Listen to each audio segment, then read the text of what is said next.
Welcome to the Erectile Dysfunction Radio Podcast. This is the podcast dedicated to educating and empowering men to address erectile dysfunction, improve confidence, and enhance the satisfaction in their relationships. This podcast is brought to you by ErectionIQ.com. Learn more at ErectionIQ.com. Welcome to the Erectile Dysfunction Radio Podcast. I am Mark Goldberg, certified sex therapist. I am deeply passionate about working with men like you to help resolve their ED.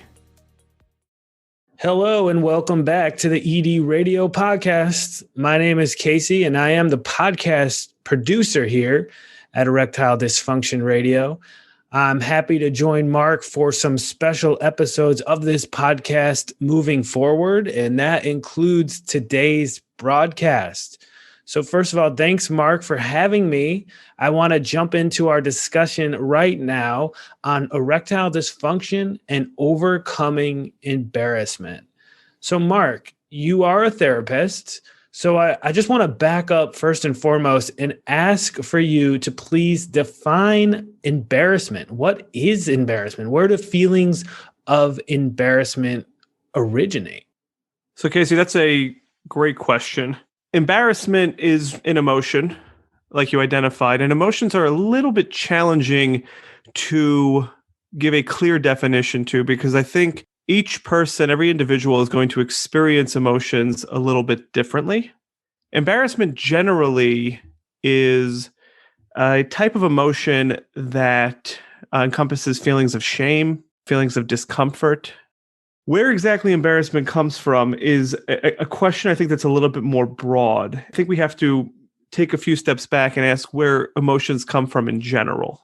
Emotions are something that we all experience, whether they are positive emotions, negative emotions, and they exist in our experience. They exist in our brain. What drives those emotions tend to be what we think. I think one of the questions that you might be trying to get at is, what are some of the thoughts, some of the mindset that leads to feelings of embarrassment? And in particular, what might cause a person to feel embarrassed around various aspects of erectile dysfunction? Is that what you're trying to get at? Yes, definitely, Mark. That's really helpful.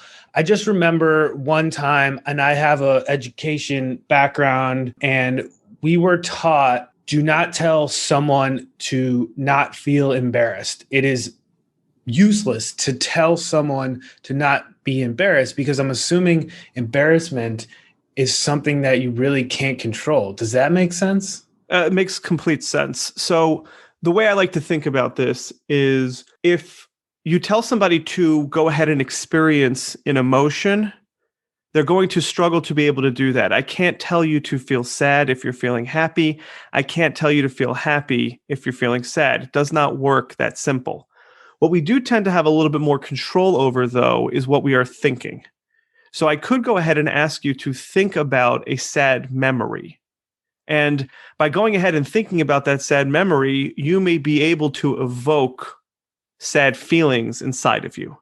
So as you mentioned, you can't just tell somebody to not feel embarrassed. It's a very difficult emotion to control, as are many emotions.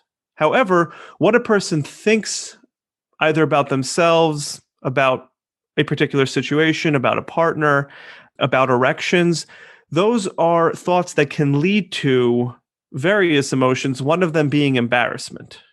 Thanks, Mark. That makes perfect sense to me. And so I want to tie everything back to erectile dysfunction, of course. And so I want to ask, how do feelings of embarrassment impact erectile dysfunction in men? When you talk about erectile dysfunction, there are multiple settings, multiple situations in which a man may experience erectile dysfunction. If we take as an example a man who experiences erectile dysfunction when he's with his partner or with a partner, and we look at the question of embarrassment, we want to be looking at what this man thinks about his partner, what this man is worried that his partner is thinking, what expectations does he have about his performance when he's with a partner.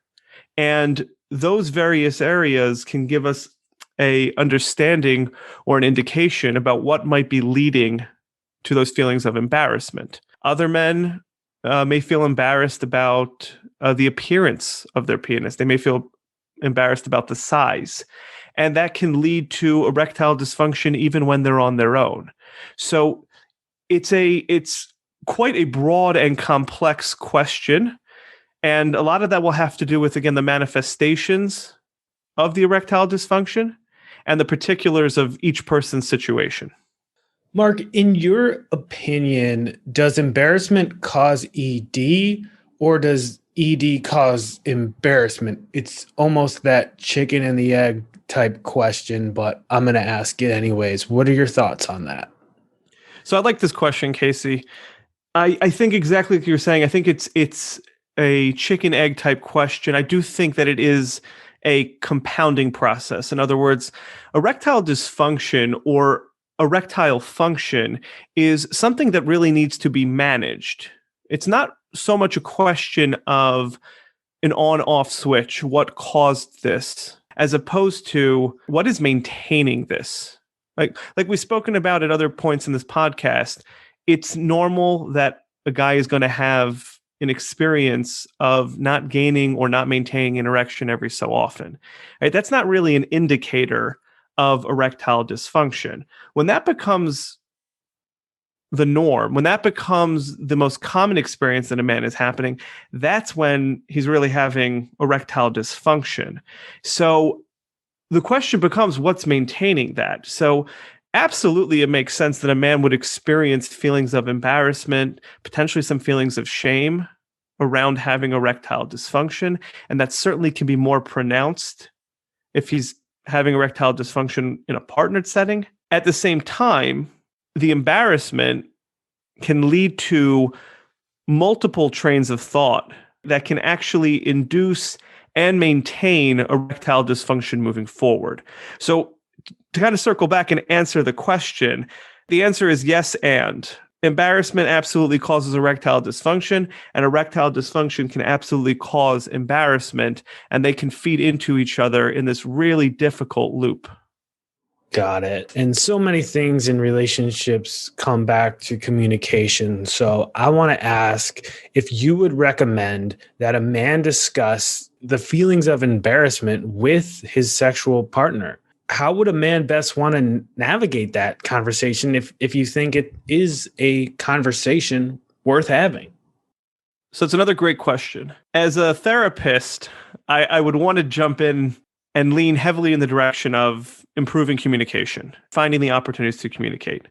However, I do recognize that every relationship is unique, and it's not always in a man's best interest to automatically conclude that he needs to go ahead and share this with his partner. It really is something that I think each man has to look at the dynamics of the relationship. As an example, if a 22-year-old man is having erectile dysfunction, in particular in a partnered setting, and this is a very new relationship, to go ahead and disclose deep feelings and to share about that embarrassment at very early stages of a relationship could put the relationship at risk. Whereas a couple who's been married for 25, 26 years and erectile dysfunction has been a feature or has been present at various points, and that man wants to go ahead and speak with his wife about what's happening for him, right? There may be enough safety and security in that relationship that it would make sense to go ahead and proceed to have that conversation. So I think first, to answer the first part of your question, I think each man has to assess what his relationship situation is, and perhaps speaking with a professional to try to determine what the next best step is to be able to communicate this in an effective manner. That kind of leads into the second half of the question that you were asking about what is the best way to navigate that conversation. Some of the important things to keep in mind are partners of men who are experiencing erectile dysfunction can be very sensitive to feeling like it's their fault, feeling like somehow they're not doing something, that they're somehow inadequate. And I advise men to approach these conversations with deep sensitivity to make sure that their partners are assured that what they are experiencing is not a result of a specific action or inaction by the partner. And I would say take it easy, meaning take it slow. You don't need to disclose at that first initial conversation every aspect of what you might be feeling, how deep your shame runs. It's okay to test the waters a little bit and to see, is your partner in a position, right, to be able to hear you out? Ultimately, I believe that if men are able to get to a point where they can share about that embarrassment, those feelings of embarrassment will actually dissipate. I think in most instances, partners are a lot more understanding than men are assuming. That's really great feedback, Mark. And I'll just ask before we wrap up here today, if you have any other final thoughts on the topic of ED and embarrassment. I would mention one other component of embarrassment, and this is something that I run into most often, is men are a lot of times they're embarrassed to address this topic. They're embarrassed to speak to somebody about it. And that level of embarrassment can really prevent men from getting out of that loop that we were talking about earlier. My final thought would be that it's normal to feel embarrassed. It's understandable to feel embarrassed. I, as somebody who works with many men who are experiencing ED at various stages and various situations of their lives, can tell you that this is very common and it's very, very normal to experience this. And oftentimes there's a lot that can be done to make the situation better. And the quicker that you reach out for help, the quicker that you speak to somebody about this, right, the quicker that you face this yourself and are able to communicate and overcome that initial embarrassment, the quicker you're going to find a solution that ultimately works for you and your partner. Thanks, Mark. That's great stuff. And I'll just remind listeners that there is a host of free resources for men dealing with erectile dysfunction, specifically on the mental side of erectile dysfunction, on erectioniq.com. And there's plenty more resources there for men who maybe want some follow-up learning material in conjunction with today's podcast. So thanks again, Mark. Thank you, Casey. Thanks for listening to the Erectile Dysfunction Radio Podcast. For more information on today's topic and understanding how the mind impacts erectile dysfunction, please visit erectioniq.com. That's erectioniq.com.